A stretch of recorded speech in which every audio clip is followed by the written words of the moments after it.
हाय दोस्तों, मैं सुजीत सर आप सबका अपने YouTube चैनल आर्यन क्लासेस में स्वागत करता हूं। आज हम लोग पढ़ेंगे कक्षा 12 के भौतिक विज्ञान के प्रकाशिकीय टॉपिक से संबंधित कुछ परिभाषाएं और उनके बारे में कुछ जानकारियां जानेंगे यानी प्राप्त करेंगे। तो देखिए, आज का टॉपिक दोस्तों हमारा है प्रकाशिकीय। तो प्रकाशिकी क्या कहते हैं, किसे कहते हैं, प्रकाशिकीय आखिर होता क्या है। तो प्रकाशिकी हम भौतिक विज्ञान की उस शाखा को कहते हैं जिसके अंतर्गत प्रकाश तथा उससे संबंधित घटनाओं का अध्ययन किया जाता है, उसे हम क्या कहते हैं, प्रकाशिकी कहते हैं। तो देखिए दोस्तों, हमने यहाँ पे लिख भी रखा है कि प्रकाशिकी क्या होता है। तो भौतिक विज्ञान की वह शाखा जिसके अंतर्गत प्रकाश तथा उससे संबंधित घटनाओं का अध्ययन किया जाता है, प्रकाशिकी कहलाता है। अब दोस्तों, प्रकाशिकी तो हो गया। तो सबसे पहले हम जानते हैं इसमें जो हम टॉपिक पढ़ने वाले हैं वो हमारा है प्रकाश। प्रकाश जिसको इंग्लिश में लाइट भी कहा जाता है। आज जो टॉपिक हम लोग पढ़ेंगे प्रकाश, जिसे हम लाइट भी कहते हैं। देखिए दोस्तों, इसको हम कक्षा 9वीं और 10वीं में भी पढ़ चुके थे। वहां हमने डिफिनीशन ये पढ़ा था कि जो प्रकाश जो होता है हमें वस्तुओं को दिखाने के लिए क्या करता है, देखने के लिए मदद करता है, यानी दिखाने में क्या होता है, सहायता प्रदान करता है। तो यहाँ हम लोग 9वीं में पढ़े थे, मगर यहाँ हम जो परिभाषा पढ़ने वाले हैं वो हमारी परिभाषा क्या होगी, कुछ अलग होगी। देखिए दोस्तों, यहाँ जो परिभाषा हम पढ़ने वाले हैं वो 9वीं और 10वीं से कुछ हट करके है। तो यहाँ पर प्रकाश की जो हम डिफिनीशन देंगे कई टॉपिकों में देंगे। देखिए यहाँ लिखे हैं, प्रकाश एक विद्युत चुंबकीय तरंग है। यानी प्रकाश को हम विद्युत चुंबकीय तरंग को कहते हैं इलेक्ट्रोमैग्नेटिक वेव। इलेक्ट्रोमैग्नेटिक वेव भी कहा जाता है, यानी इसको शॉर्ट फॉर्म में कर सकते हैं EMW। अब देखिए यहाँ लिखे हैं सेकेंड टॉपिक की प्रकाश की तरंगदैर्घ्य लगभग 3500 एंगस्ट्रॉम से 7500 एंगस्ट्रॉम के बीच होती है। तो इसको देखते हैं कैसे होती है। देखिए यहाँ श्वेत प्रकाश जो होता है जब किसी प्रिज्म से होकर के निकलता है तो अपने अवयवों में क्या होता है, बढ़ जाता है। जैसे कि रेड होता है यानी लाल रंग में, उसके बाद से नारंगी में, और उसके बाद पीला,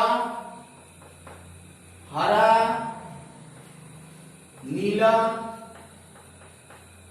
आसमानी और बैगनी। तो देखिए दोस्तों, इस रंग की जो तरंगदैर्घ्य होती है वो हमारी होती है 7500 एंगस्ट्रॉम। यानी लाल रंग की जो तरंगदैर्घ्य है वो कितनी होती है, 7500 एंगस्ट्रॉम होती है। अब यहाँ बैगनी देख रहे हैं, इसकी तरंगदैर्घ्य होती है 3500 एंगस्ट्रॉम। दोस्तों देख सकते हैं बाकी जो भी रंग हमारे पास में नारंगी, पीला, हरा और नीला, आसमानी, बैगनी, इन सब की तरंगदैर्घ्य इनके बीच में होती है, यानी 7500 एंगस्ट्रॉम और 3500 एंगस्ट्रॉम के बीच में ही होती है जितनी भी रंगे हैं। अब इसका तरंगदैर्घ्य 7500 से थोड़ा कम होगा, इसका उससे कम होगा। नीचे जैसे बढ़ते जाएंगे उनकी तरंगदैर्घ्य का मान क्या होता जाता है, घटता जाता है। तो हमने लिखा इस टॉपिक में कि प्रकाश की तरंगदैर्घ्य लगभग में 3500 एंगस्ट्रॉम से 7500 एंगस्ट्रॉम के बीच में होती है। अब दोस्तों हमारा अगला टॉपिक होगा,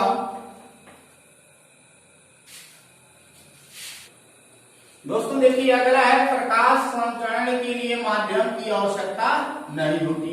तो यानी जैसे कि हम मान सकते हैं, देखे भी होंगे आप लोग कि ये सूर्य हमारा होता है और यहाँ जो पृथ्वी होती है इसके बीच, यानी सूर्य से प्रकाश जब पृथ्वी पर आता है तो इनके बीच कोई माध्यम नहीं होता, या तो कोई माध्यम होता है। आप ऐसा कभी देखे हैं कि किसी के साथ प्रकाश चल करके आता है, इसको किसी चलने के लिए माध्यम की आवश्यकता होती है, ऐसा कुछ नहीं होता है। फ्री स्पेस, खाली आकाश में हमारा प्रकाश जो होता है किसी भी बिना किसी माध्यम के क्या होता है, पृथ्वी तक क्या होता है, चल के आता है। तो इसलिए हमने लिखा कि प्रकाश संचरण के माध्यम की आवश्यकता नहीं होती। परंतु प्रकाश का वेग जो होता है माध्यम पर निर्भर करता है। यानी प्रकाश का वेग जो होता है माध्यम पर निर्भर करने का मतलब वहां ठोस होगा कि द्रव होगा कि निर्वात है कि वायु है कि गैस है, इस तरह के माध्यमों पर क्या होता है प्रकाश का वेग निर्भर करता है। जैसे मान लीजिए कि यहाँ निर्वात है, निर्वात में प्रकाश का वेग क्या होगा कुछ अलग होगा, ठोस रहेगा तो उसमें प्रकाश का वेग क्या होगा कुछ अलग होता है, द्रव है तो प्रकाश का वेग क्या होता है अलग होता है, और गैस होती है तो प्रकाश का वेग क्या होता है अलग होता है। यानी विभिन्न माध्यमों के लिए प्रकाश का वेग हम कह सकते हैं भिन्न भिन्न होता है, क्योंकि हमने लिखा है कि प्रकाश का वेग जो होता है माध्यम पर निर्भर करता है। अतः हम कह सकते हैं कि यदि हमारे माध्यम क्या हो अलग अलग है तो प्रकाश का वेग क्या होगा अलग अलग होगा। जैसे कि हमने लिखा निर्वात है तो निर्वात में प्रकाश का वेग क्या होगा कुछ अलग होता है, ठोस में प्रकाश का वेग क्या होगा कुछ अलग होगा, और द्रव जो हमने लिखा है इसमें प्रकाश का वेग क्या होता है अलग होता है, और गैस में भी प्रकाश का वेग क्या होता है अलग होता है। अतः हमने लिख दिया कि प्रकाश का वेग माध्यम पर निर्भर करता है। अगला टॉपिक हमारा है दोस्तों, जो हमने अगला टॉपिक लिखा है प्रकाश का वेग निर्वात में सर्वाधिक होता है। निर्वात में प्रकाश का वेग 3.0 × 10⁸ मीटर प्रति सेकेंड होता है। तो देखिए दोस्तों ये देखने में तो बहुत छोटा है, यदि इसको हम बड़ा थोड़ा करके लिखें यानी बड़ा करके लिखते हैं तो देखिए हमारा क्या होगा 3 और उसके बाद 10⁸ है तो 8 जीरो हम क्या करेंगे इसको लिख देंगे, 8 जीरो ये हमारा हो गया। अब इसको हम क्या करते हैं यहाँ दोस्तों देख लीजिए थोड़ा हमने क्या लिख दिया माध्यम यहाँ पे होना चाहिए निर्वात।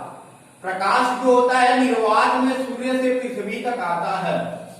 तो देखिए जब इसको हम बड़ा करके लिख रहे हैं तो बड़ा करेंगे तो इसको 1000 से हम क्या करते हैं डिवाइड कर दें। यहाँ से मीटर प्रति सेकेंड जो हमने लिखा है यहाँ से हो जाएगा किलोमीटर प्रति सेकेंड, यानी लिख सकते हैं हम इसको। तो यहाँ से 3 जीरो से 3 जीरो जब कैंसिल हो जाएगा तो बचेगा, अब 3 लिखे उसके बाद 0 0 0 5 बार बचाया तो इसको इकाई दहाई सैकड़ा हजार 10,000 लाख यानी 3 लाख किलोमीटर प्रति सेकेंड, यानी हमारा क्या हो गया 3 लाख किलोमीटर प्रति सेकेंड। यानी कहने का मतलब दोस्तों है कि हम पलक जैसे एक बार झपकते हैं 1 सेकेंड में प्रकाश जो हमारा 3 लाख किलोमीटर की दूरी क्या कर चुका होता है तय कर चुका होता है।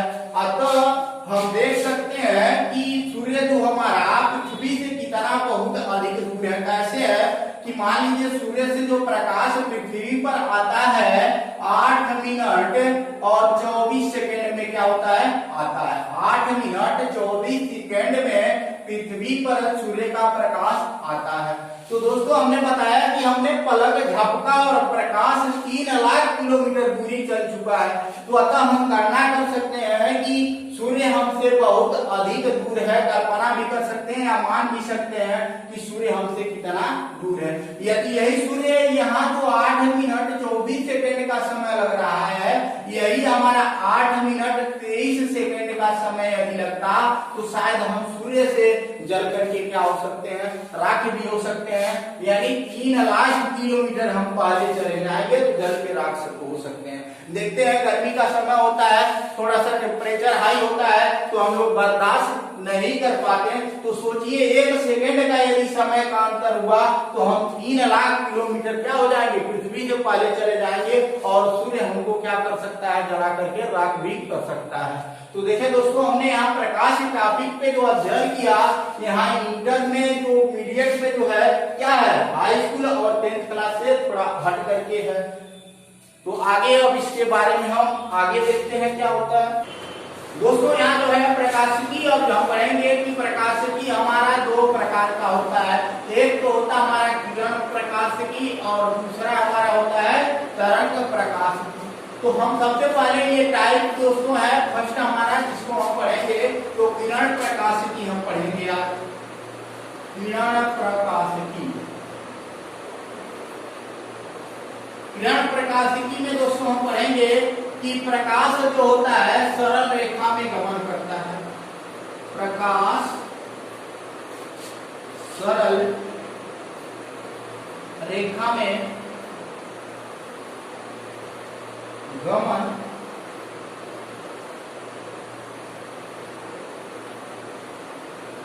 करता है।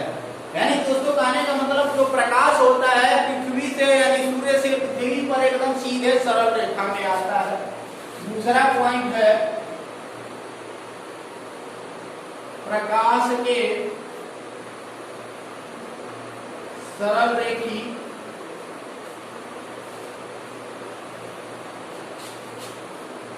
पथ को किरण कहते हैं। किरण कहते हैं दोस्तों। जैसे कि मान लीजिए प्रकाश सरल रेखा में गमन करता है तो सरल रेखा यही होती है। और मान लीजिए प्रकाश हमारा क्या कर रहा है, इस दिशा से इस दिशा में गमन कर रहा है। तो प्रकाश जिस रास्ते से होकर के जाता है उस रास्ते को, पथ का मतलब होता है रास्ता, उस रास्ते को ही हम नाम देते हैं किरण। क्या नाम दे देते हैं? किरण। अब देखिए तीसरा पॉइंट हमारा होगा किरणों के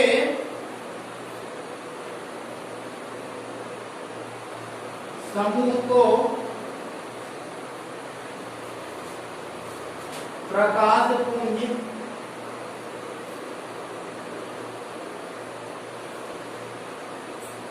कहते हैं।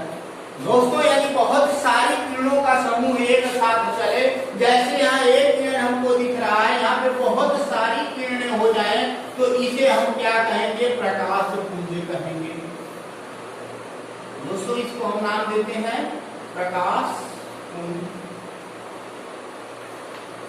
ये हमारा रहा दोस्तों किरण प्रकाशिकी में 3 पॉइंट हमने लिखा कि प्रकाश एक सरल रेखा में गमन करता है, यानी प्रकाश जो होता है एकदम सीधे यूं ही चलता है।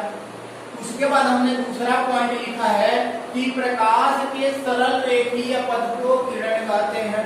मान लीजिए प्रकाश एक सरल रेखा पथ पे चलता है तो ये जो रास्ता है, जिस रास्ते पे प्रकाश चल रहा है, इसको हम नाम देते हैं किरण। तीसरा पॉइंट हमने लिखा है कि किरणों के समूह को प्रकाश पुंज कहते हैं। किरणों के समूह को प्रकाश पुंज कहते हैं। देखिए हमने यहाँ पे उसका डायग्राम भी बना दिया है। प्रकाश पुंज क्या होता है? यहाँ पे बहुत सारी किरणें हैं, यानी बहुत सारी किरणों का जो समूह होता है उसी को हम प्रकाश पुंज कहते हैं। दोस्तों अब क्या होता है जब प्रकाश एक माध्यम से दूसरे माध्यम में प्रवेश करता है? हमने लिखा है कि क्या होता है कि जब प्रकाश एक माध्यम से दूसरे माध्यम में प्रवेश करता है। आप लोगों ने कभी सोचा? नहीं सोचा होगा।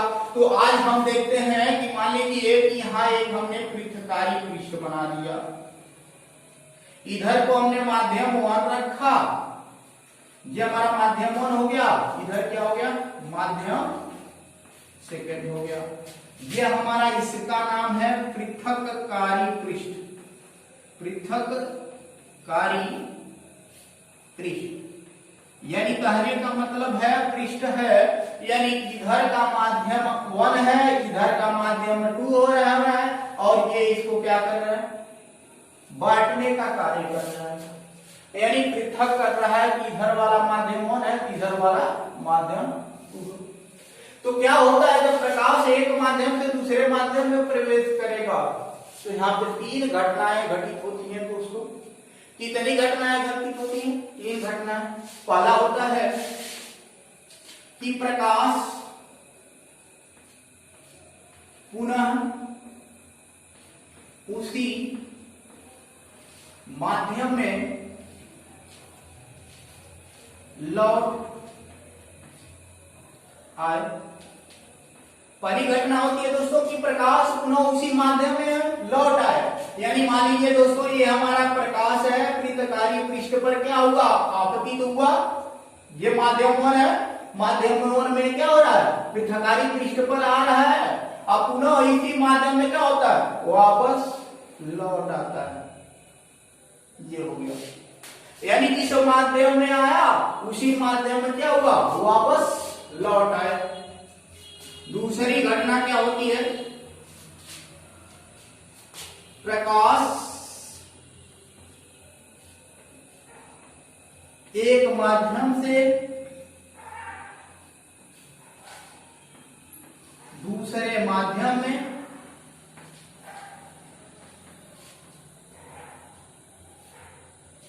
प्रवेश कर जाता है।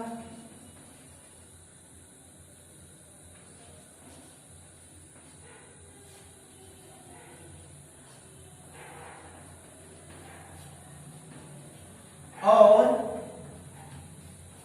अपने पथ से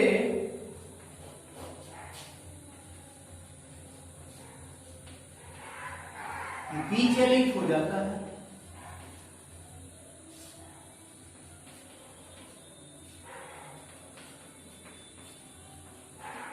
विचलित हो जाता है, जैसे कि मान लीजिए हमारी आपतित किरण हुई, अब फिर यहाँ पृथ्वी पृष्ठ पे आ रही, यहां से इस प्रकाश को ऐसे जाना चाहिए, मगर ऐसे न जा करके क्या होता है, यहां से क्या होता है, इस तरफ हो गया, मान लीजिए इस माध्यम से आया वन से, और क्या होता है, इस रास्ते से इसको होकर के जाना चाहिए, ऐसे न होकर के इधर क्या होता है, मुड़ जाता है, यानी अपने पथ से क्या हो जाता है, विचलित हो जाता है।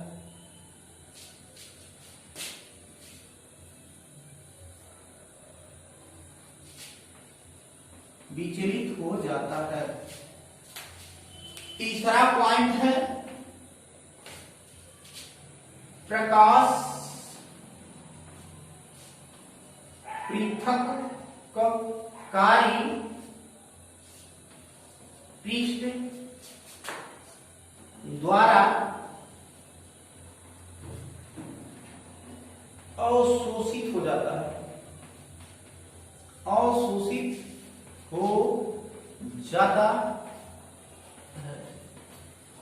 ये तीन घटनाएं घटित हो रही हैं दोस्तों, कि प्रकाश जैसे आता है और इसी पृथ्वी पृष्ठ यहाँ जो है इसी पर क्या कर लिया जाता है, अवशोषित हो जाता है, यहाँ से कहीं नहीं जाता, इसी में आकर के इसी में क्या होता है, समाप्त हो जाता है। अब देखिए दोस्तों, प्रकाश का पुनः उसी माध्यम में लौट आए तो इस घटना को हम नाम दे देते हैं परावर्तन। क्या करते हैं, परावर्तन। क्या करते हैं, परावर्तन। और परावर्तन क्या होता है, जैसे हम लोग सुबह जब उठते हैं, नहा धो के तैयार हो जाते हैं, तो बालों में जो कंघी करते हैं और जिस दर्पण का हम प्रयोग करते हैं उस दर्पण का नाम है समतल दर्पण, और उसी समतल दर्पण में ही परावर्तन की क्रिया होती है। उसके सामने हम जाकर के खड़े होते हैं तो हमारा प्रतिबिंब हूबहू उसमें क्या होता है, दिखाई देता है। तो इस क्रिया को हम कर सकते हैं क्या है, परावर्तन है। अब प्रकाश एक माध्यम से दूसरे माध्यम में प्रवेश कर जाता है। देखिए दोस्तों, यहाँ से प्रकाश आया, पृथ्वी पृष्ठ से दूसरे माध्यम में क्या कर गया, प्रवेश कर गया, परंतु क्या करता है, अपने पथ से क्या हो जाता है, विचलित हो जाता है। तो इसको हम एग्जाम्पल के माध्यम से समझते हैं। जैसे हमारे पास एक कांच की गिलास है, उसमें कुछ जल भरा हुआ है और जल में क्या करते हैं, पेंसिल को डालते हैं। पेंसिल हमको ऐसा प्रतीत होगा कि पेंसिल कुछ उसमें क्या हुआ है, मुड़ा है। गिलास है, गिलास में मान लीजिए यहाँ पानी हम भर दिए, दिखाई दे रहा है, और ऐसा कुछ प्रतीत होगा कि पेंसिल इस तरह से मान लीजिए है और यहाँ से ऐसे मुड़ा हुआ प्रतीत होता है, थोड़ा सा मुड़ा हुआ प्रतीत होगा। देख सकते हैं आप लोग एग्जाम्पल के तौर पे कि पेंसिल हमारा क्या होता है, पानी में मुड़ा हुआ प्रतीत होता है, यानी पेंसिल को गिलास में डुबाने पर। एग्जाम्पल जैसे हम इसका लिख सकते हैं कि मान लीजिए पेंसिल है, पेंसिल को हम क्या करते हैं, गिलास में डुबा देते हैं। गिलास में डुबाने पर जब डुबा दिया जाता है तो देखा जाता है कि पेंसिल क्या होती है, मुड़ जाती है। तो इस घटना को हम कह सकते हैं, क्या नाम दे सकते हैं, प्रकाश एक माध्यम से दूसरे माध्यम में जब जाता है और अपने पथ से विचलित हो जाता है तो इस घटना को हम नाम देते हैं अपवर्तन। अपवर्तन, और अपवर्तन का सबसे मोस्ट एग्जाम्पल हमने बताया कि किसी गिलास में क्या करें, भरे हुए पानी वाले गिलास में कांच के क्या करें, एक पेंसिल को डुबो दें। पेंसिल क्या होगा, कुछ मुड़ी हुई प्रतीत होगी। अगला टॉपिक हमारा है दोस्तों कि प्रकाश पृथकारी पृष्ठ द्वारा अवशोषित कर लिया जाता है। कि मान लीजिए जैसे दोस्तों हम एक टार्च को लेते हैं और दीवार के एक साइड पे टार्च को क्या करते हैं, जला के रख दें, और जाकर के हम देखेंगे दूसरे साइड पर तो वहां प्रकाश नहीं पहुंचता है। अतः कह सकते हैं कि प्रकाश ने दीवार द्वारा प्रकाश क्या हो गया, अवशोषित हो गया। तो यानी दीवार ने ही प्रकाश को अवशोषित कर लिया। तो इस घटना को हम कहते हैं दोस्तों अवशोषण। क्या नाम देते हैं, अवशोषण। यानी दीवार द्वारा प्रकाश का क्या हो गया, अवशोषण हो गया। एक और एग्जांपल लेते हैं जो प्रकृति में हमने देखा है। प्रकृति में हम लोग देखते हैं कि हरे पौधे जो होते हैं सूर्य के प्रकाश की उपस्थिति में अपना भोजन स्वयं बना लेते हैं। ये हम कक्षा 9वीं में पढ़े हैं, 10वीं में पढ़े, 11वीं में भी पढ़े होंगे, 12वीं में पढ़े होंगे, तो आपने ये पढ़ा होगा। तो उस पक्षियों में क्या होता है, एक पदार्थ होता है लवक, जिसको हम नाम दे देते हैं क्लोरोफिल। तो क्लोरोफिल जो होता है पौधों की पत्तियों में क्या होता है, उपस्थित होता है, जो सूर्य के प्रकाश को क्या कर लेता है, अपने अंदर अवशोषित कर लेता है और अपना भोजन क्या करता है, उसे बनाता है। अतः हम कह सकते हैं कि यहाँ भी प्रकाश का क्या हुआ, अवशोषण हो गया। दोस्तों आज का टॉपिक हमारा यहीं तक रहेगा। अगले टॉपिक में हम अगला पॉइंट पढ़ेंगे। आज के लिए इतना ही बस रहेगा। यदि दोस्तों हमारा वीडियो पसंद आप लोगों को आया है तो हमारे चैनल को अधिक से अधिक शेयर करें, सब्सक्राइब करें, लाइक करें और कमेंट करें। धन्यवाद।